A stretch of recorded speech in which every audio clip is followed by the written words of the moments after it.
The footage currently displayed on your screens purports to show genuine combat operations from the front lines.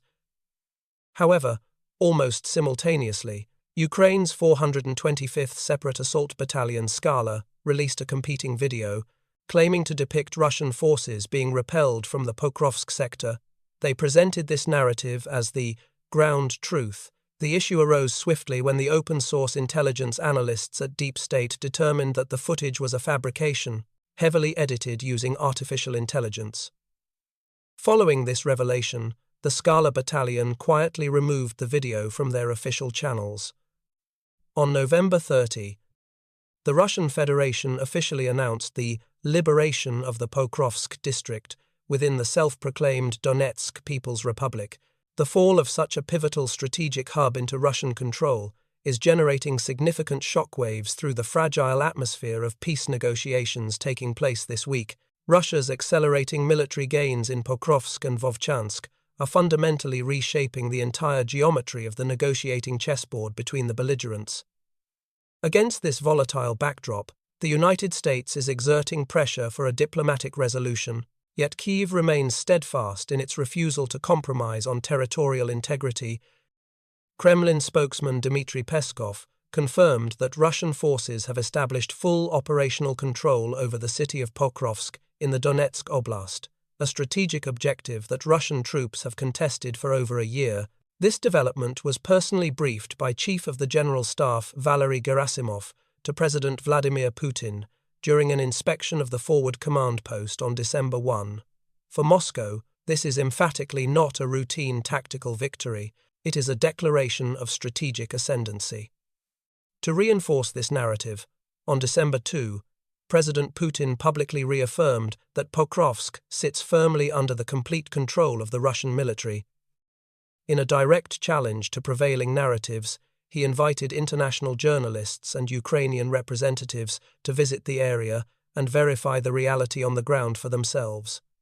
Putin stated, "If anyone harbors doubts, let them come to Krasnoarmysk and witness who truly controls the terrain."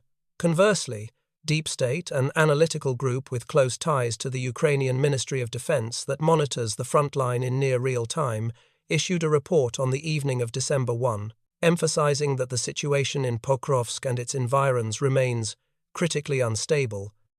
The group confirmed that fierce kinetic engagements are ongoing at the Pokrovsk fortification line and the satellite city of Myrnohrad. Deep State assessed that Russian forces are attempting to consolidate control over contested grey zones while employing guerrilla tactics, demining operations, erecting engineering obstacles, and establishing ambush points to retard Ukrainian counter-maneuvers. Consequently, a massive information chasm exists between Moscow's declaration of total control and the battlefield reality as perceived from Kyiv. Simultaneously, President Putin issued another firm commitment. He declared an impending response to recent Ukrainian strikes against Russian oil tankers in the Black Sea. On the evening of November 30, Putin visited the headquarters of the Joint Group of Forces. There, General Gerasimov briefed him on the liberation of Krasnoy in Donetsk and Vovchansk in the Kharkiv region. Russian state media describes Krasnoye as a critical logistical node for the Ukrainian armed forces in the Donbass theater. According to Moscow's strategic rationale, control of Krasnoy enables Russian forces to approach the western administrative borders of the Donetsk People's Republic and sustain offensive momentum into the Zaporizhia region. Vovchansk is characterized as a vital Ukrainian defensive anchor east of Kharkiv. The loss of Vovchansk would place Kyiv's logistics under severe strain, raising the risk of Ukrainian units being severed from their western supply lines. Putin emphasized that success in Krasnoy ensures steady progress toward the completion of the special military operations objectives.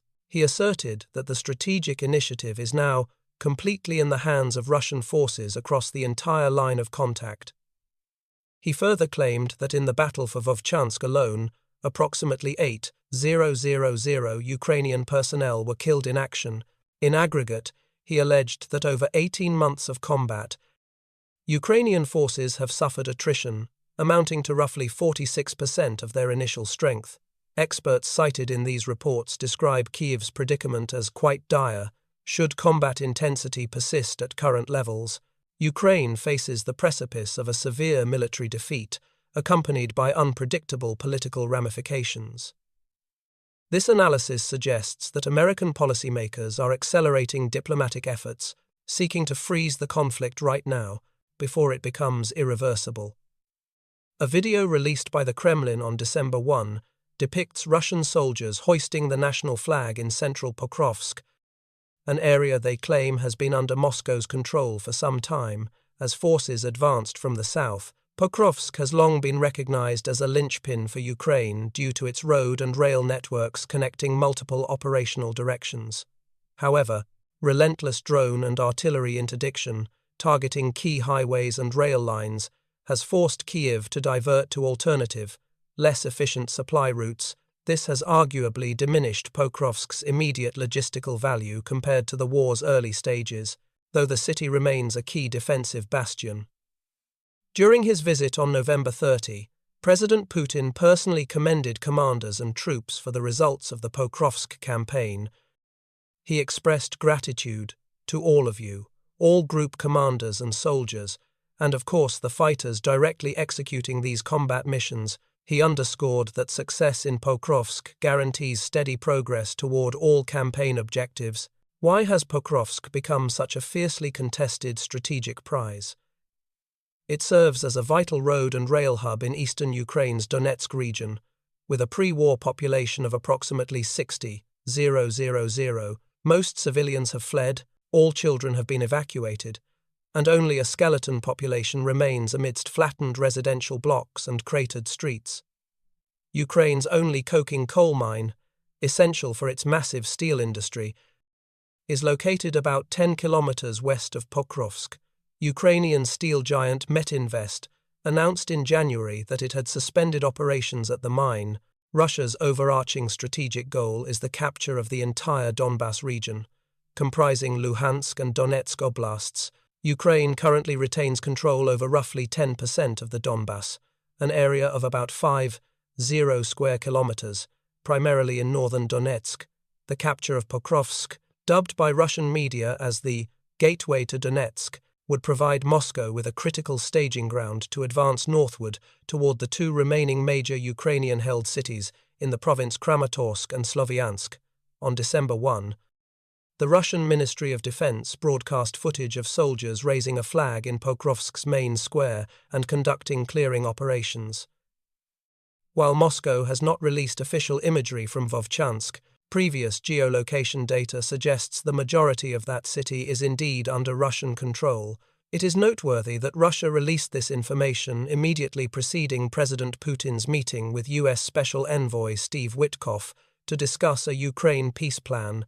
Many observers interpret this as a calculated maneuver to directly influence the negotiation dynamics, signaling that Russia is achieving kinetic progress and thus sees no imperative to offer significant compromises. In U.S. media, several interviewed Ukrainian soldiers flatly rejected Russia's claims of total control, citing the 7th Rapid Reaction Brigade of the Ukrainian Air Assault Forces on December 1. They affirmed the unit is still attempting to stem the enemy advance within Pokrovsk, though they acknowledged the situation is extremely difficult. Many Ukrainian military personnel and independent analysts assess that while the Russian army has effectively controlled the bulk of Pokrovsk for the past month, Kyiv retains pockets of resistance, and the city is not completely lost.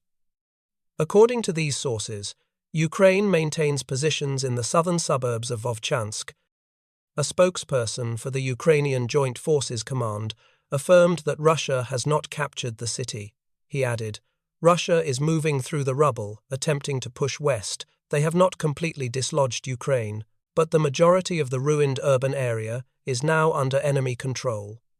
Over the past 2 months, Russian forces have executed a large-scale pincer movement to tightly encircle the Pokrovsk-Myrnohrad urban agglomeration. As these two cities are logistically intertwined, Ukrainian military experts warn that if defenses in either city collapse, a cascading failure will occur. The remaining city risks total encirclement and rapid capitulation. The situation on the ground is described as critical for the remaining Ukrainian defenders. The cauldron has closed. implies that Ukrainian ground lines of communication to the encircled forces have been severed. These units are unable to retreat westward. Attempts to break out have been reported, but Russian sources claim to have repelled all such efforts. Cauldron is a military term frequently used by Russian media to denote large-scale encirclements, where opposing forces are attacked from multiple vectors with no viable escape route. Amidst this intense combat, President Vladimir Putin, alongside foreign policy aide Yuri Ushakov and RDIF chief Kirill Dmitriev, acting as a special envoy, initiated negotiations with U.S. special envoys Steve Witkoff and Jared Kushner, Donald Trump's son-in-law, at the Kremlin around 7:30 p.m. Moscow time on December 2. The delegations communicated through interpreters until past midnight, with the Kremlin announcing the conclusion of talks at approximately 12:30 a.m. on December 3. The discussion centered on the core tenets of a U.S.-backed peace framework, initially based on a leaked 28-point draft that surprised Western European backers of President Zelensky. The U.S. delegation presented 4 additional documents related to the peace settlement during this session. Major agenda items included territorial boundaries, security guarantees, Ukraine's NATO aspirations, and potential constraints on future Ukrainian military capabilities. Following the talks, Yuri Ushakov emphasized to reporters that great potential for cooperation remains between the two powers. He noted that while some U.S. proposals were accepted by Russia, others remained unacceptable.